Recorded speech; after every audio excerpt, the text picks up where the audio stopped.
Lo primero sería como explicar un poco qué es Teotihuacán. Teotihuacán es una zona ahora arqueológica, pero es una gran ciudad que cuando pasaron los mexicas o aztecas ya estaba deshabitada. Esa ciudad ya estaba en ruinas y no encontraron pobladores. Entonces, por la magnitud y el tamaño, ellos pensaron que era la ciudad donde los hombres se hacían dioses. Eso es lo que significa Teotihuacán, ¿no? Entonces, desde ahí empieza como el mito de Teotihuacán, porque ni siquiera los mexicas o aztecas sabían quiénes habían habitado ese lugar y qué era ese lugar. Desde ahí nosotros también partimos un poco para entablar estos diálogos con nuestro pasado, no solo como mexicanos, sino teniendo familia ahí, porque nuestra familia es de esa zona, y también pensar en cómo la zona arqueológica, donde van muchísimos turistas de todo el mundo, ha eclipsado como a los pueblos originarios que están alrededor, ¿no? Y donde muchos de estos pueblos, de estos habitantes humanos y no humanos, no tienen voz. Bueno, eso es en cuanto a la zona. El Atlas. El Atlas es una forma como visual de poder entender todo lo que nosotros quisimos trabajar ahí y que trabajamos con la comunidad de los pueblos originarios. Entonces construir este atlas es como una forma de compilar todos estos como mapas de trabajo, mapas simbólicos, mapas estructurados a partir de conceptos de memoria. Lo que nosotros hacíamos era ir, entrevistar gente, platicar con ella, trabajar. Muchos, como dijo Mónica, son familiares y les preguntábamos cómo trabajaban todavía la tierra y más bien era encontrar ese vínculo de el hombre o las personas ligadas a la tierra, ¿no?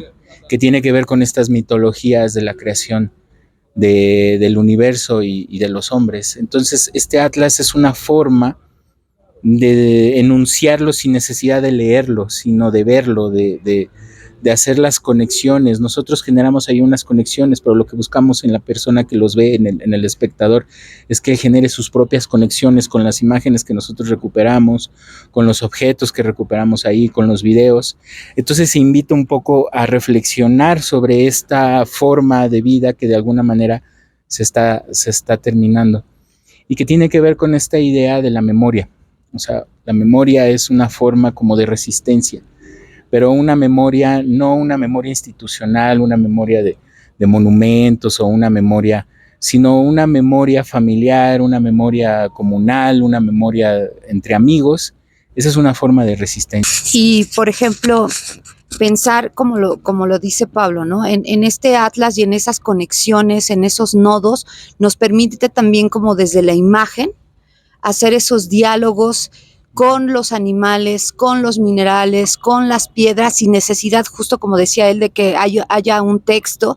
Entonces, justo esta relación de imágenes nos abre la posibilidad de entablar estos otros diálogos o estos otros lenguajes, donde no necesariamente sea la palabra hablada o un lenguaje humano el que se está comunicando con las hormigas, con la grana cochinilla y con mucha de la fauna que también tiende a desaparecer y a los estilos de vida que tienden a desaparecer en el valle de Teotihuacán, ¿no? Sobre todo por el crecimiento de la mancha urbana.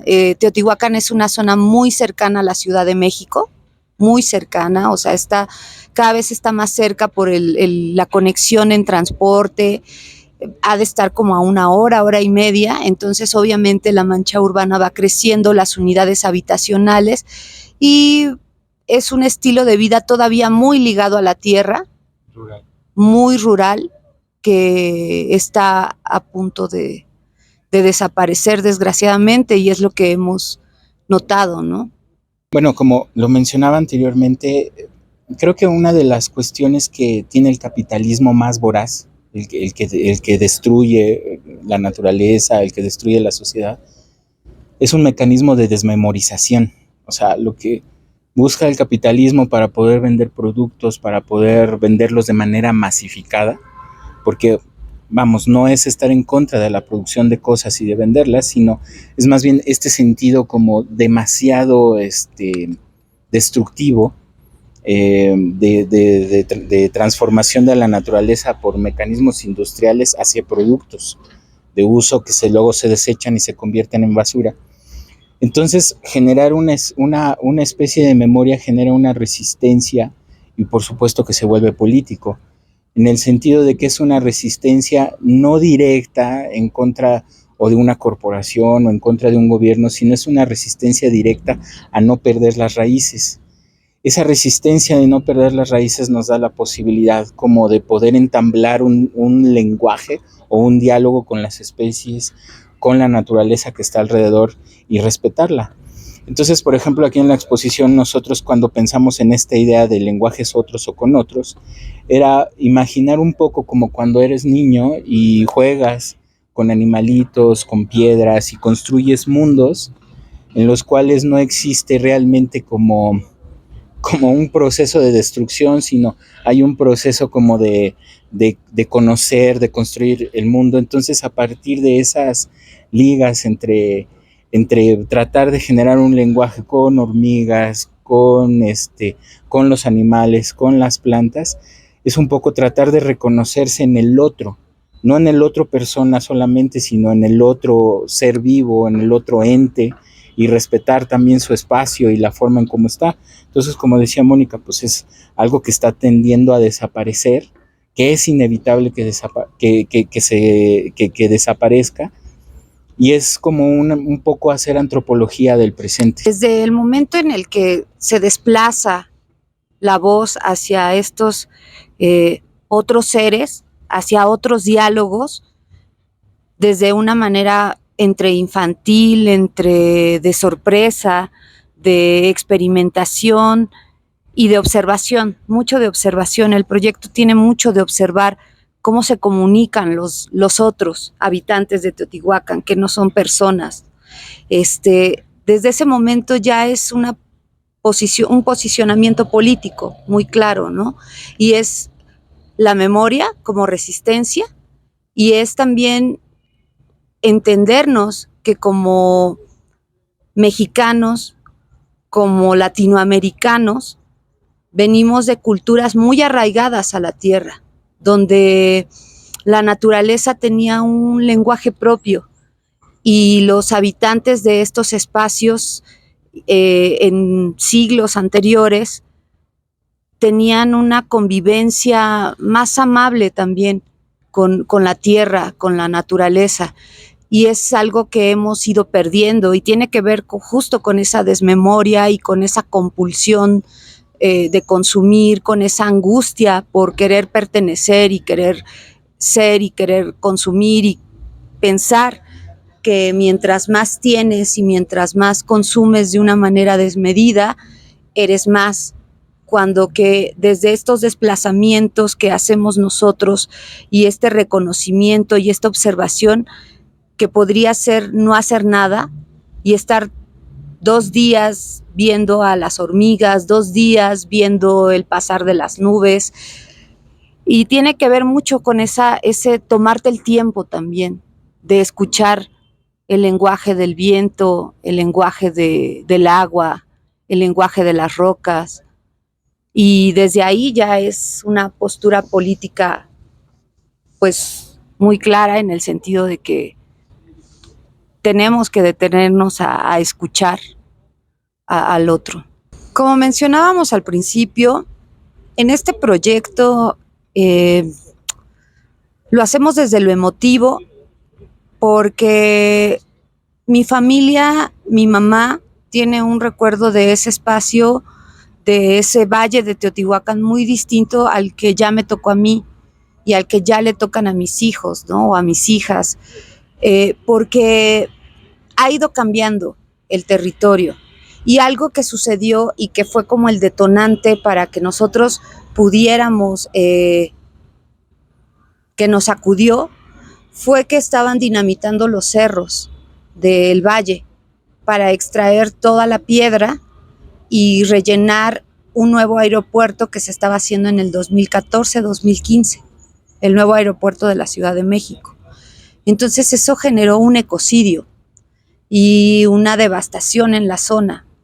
Cambiaron un poco las temporadas, ya no llueve en la misma época que llovía porque pues al no haber cerros y no haber vegetación, no llovía de la misma manera ni en la misma época. Se perdieron, han habido sequías, se han perdido cosechas. Entonces esa explotación que también hay varias fotos en este atlas donde podemos ver una que dice no al aeropuerto o no a la dinamitación de los cerros, que aparte cambiaron el ecosistema y dañaron el ecosistema del Valle de Teotihuacán y muchas especies animales y vegetales se perdieron, ¿no? Se perdieron muchas plantas medicinales y se perdieron muchas especies. Sí, ese fue el principio. O sea, por ejemplo, nosotros ahora que llegamos a Quito, es una ciudad que también está dentro de una cuenca y hay infinidad de montes, bueno, de montañas y de volcanes que rodean la ciudad y la ciudad está, pues de alguna manera, comunicada con estas bajadas y subidas que tiene el territorio. Pues imaginemos que, por ejemplo, llegan un día y de repente ya no está uno de los cerros porque ya lo quitaron para hacer algo del otro lado, ¿no? Y esa es de repente la devastación que genera el capitalismo, ¿no? O sea, generar un ecocidio para ir a hacer otro ecocidio, y eso es lo que hicieron ahí en Teotihuacán. Desbastaron los cerros, los quitaron de ahí para ir a rellenar un lago para generar un aeropuerto. Entonces el problema ahí es que estaban haciendo un ecocidio en Teotihuacán para hacer un ecocidio en Texcoco, donde iba el otro lugar en donde iba a ser el aeropuerto. Entonces es imaginar como un día una persona que vive ahí y ya no estar el cerro que siempre estaba ahí, en donde se iban a conseguir plantas para comer, hierbas para medicinas, pequeños animalitos para generar un guiso, nopales, y ya no está ahí. Ya es como si tuvieran quitado una parte de la casa. Y eso es por lo cual la familia de Mónica, que ahora yo considero también parte de mi familia, es que reaccionaron, se juntaron, se organizaron, y nosotros al ver esa lucha dijimos, bueno, también tenemos que hacer un posicionamiento desde el arte, y desde el arte es esto, es generar y decir, no se debe de hacer así, se debe de respetar, se debe de preguntar a la comunidad, se debe de respetar sus espacios, sus entornos, porque entonces les estás quitando la memoria.